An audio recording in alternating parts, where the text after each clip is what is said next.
What's up, guys? Game FIFA Game 10. It's Saturday, but I'm gonna do this drama script this Saturday different. But I'll just giving you my thoughts and opinions on this past week's shows. I'm gonna try to keep it as short and sweet as possible. Starting off on Raw, which I don't know if you could call it that. It had 16 damn recaps.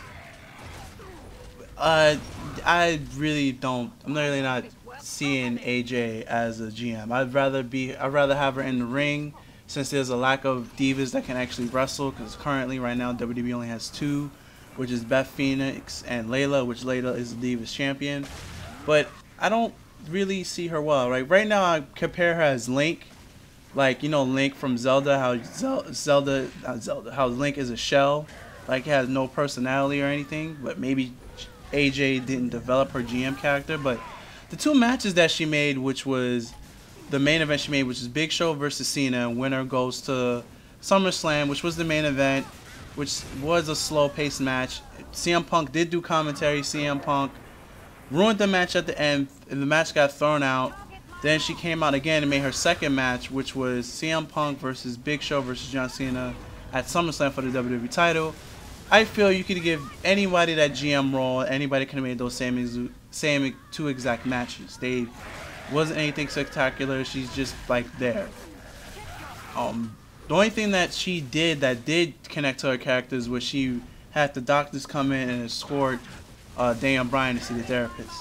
That's pretty much about it. But so far, I know it's the first week. I know it's the first 3-hour show that she was in charge, even if you could call that, because it had 16 damn recaps, which is inexcusable in my opinion. But yeah, it's the first week, first show, so people don't judge us too soon. But we'll see if she does better in next week's show. Other matches that stood out to me was the Christian and Jericho versus the Miz and Dolph Ziggler match, which I think Dolph Ziggler wanted. I forgot who wanted up winning, but it was a good match. You guys should go check that match out. Other notables on Raw, Orton came back. Yay, Orton's back. He's on his last strike. He better not do any drugs or anything, or he's gonna be finished. That'll be the end of Orton. That's pretty much. Oh, and the Sheamus versus Daniel Bryan street fight match, which Sheamus wound up winning. That was a good match. And Kofi Kingston versus Titan O'Neil, when AW made a comment, he basically said when the part where Titus O'Neil was gaining momentum.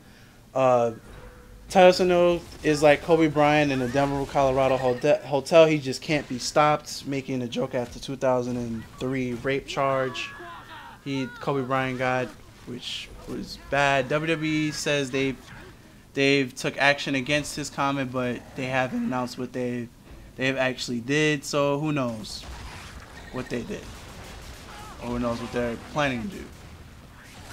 But yeah, that pretty much ends it to Randy Orton winning against Heath Slater. Yeah, I have to tell you who won that match, you need help. But obviously Orton won. And we're gonna go on to SmackDown, which pretty much was lackluster as well. Seems like all of companies are just on some type of cruise control. The main event was Alberto Del Rio versus Randy Orton, which was a great match, ended in disqualification. Other good matches was Christian Kane and Chris Jericho versus Daniel Bryan, The Miz and Dolph Ziggler, which Daniel Bryan wound up winning. Booker T is now the new GM of SmackDown, thanks to Vince McMahon, who announced this on Tuesday on WWE.com. There was a post about it. And I like how Daniel Bryan has a no t-shirt, because he says there's going to be more no's. But besides that, nothing really stood out. Oh, and Antonio Scenario got another match on SmackDown against Santino, which was good. It's nice to see that they're actually putting him on television and giving him more TV time, which he rightfully deserves, because that man is a beast in the ring. But moving on to Jerry Springer, and if you guys don't know what I mean by Jerry Springer, I'm talking about TNA. TNA started with a brawl and ended in a brawl. I mean, the first match was Austin Aries and Kennedy King versus Bobby Roode and Azima Ion. And they started fighting before Impact aired. So, they continued brawling. They brawled all the way to the ring. The match finally started. It was a very it was a mediocre match, and Austin Aries and Kennedy King wound up winning. When it comes to ninjas, I can't understand for the life of me what this TNA wants to do. Now the whole thing is, oh, Storm is behind the ninjas because every time Storm is in the ring and the ninjas attack, they don't attack Storm. Or when Storm rushed down last week to help everybody else that was getting brutally massacred by these 8 masked men, they just left the ring and didn't touch Storm. So the main event was Cowboy James Storm versus Kurt Angle.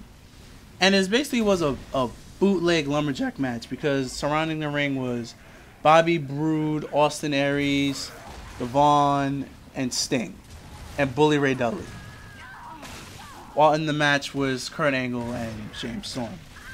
The match was okay, but the ending was kind of weird because this man Kurt Angle had James Storm and the ankle lock for a full-blown 2 minutes, and yet James Storm is able to hit the last call super kick on him and pin him for the 1-2-3. And then he tends to no-sell like his ankle is all good at the end of the match. Because he calls out the ninjas and nothing happens. And then Bully Ray gets in the ring and starts hitting, and then Bully Ray and Storm fight. And then randomly out of nowhere, Rude gets in the ring and Austin Aries and them start to fight.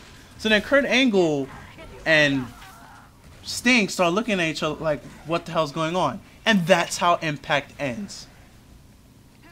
In my opinion, this is how Impact should have ended. It should have ended as Storm calling out the ninjas, nothing happened, everybody stares at the entrance, nobody comes out. And it should have just ended. Reason it should have just ended that way, because now it leaves more question marks. Don't end it in a random brawl with those 2 people just fighting, because it just didn't make any sense why they were brawling. Well, it makes, because I know they both hate each other, but you're supposed to be banding together to fight these 8 max men, not now going your own agenda because, oh, the objective people to kill that were number 1 didn't show up.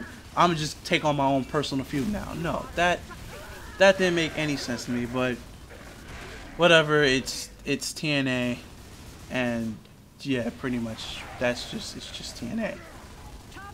But that's probably gonna wrap it up on my thoughts on this week's all this week's shows. Nothing really stood out. There was nothing, no good drama issues, no backstage issues, nothing pretty much. It was just a lackluster week in the TV side of wrestling. Well, I'm Game Feed Feudable Games, guys, and I'll catch you guys on Monday for the Mono Monday, and I'm out of here, guys. Peace.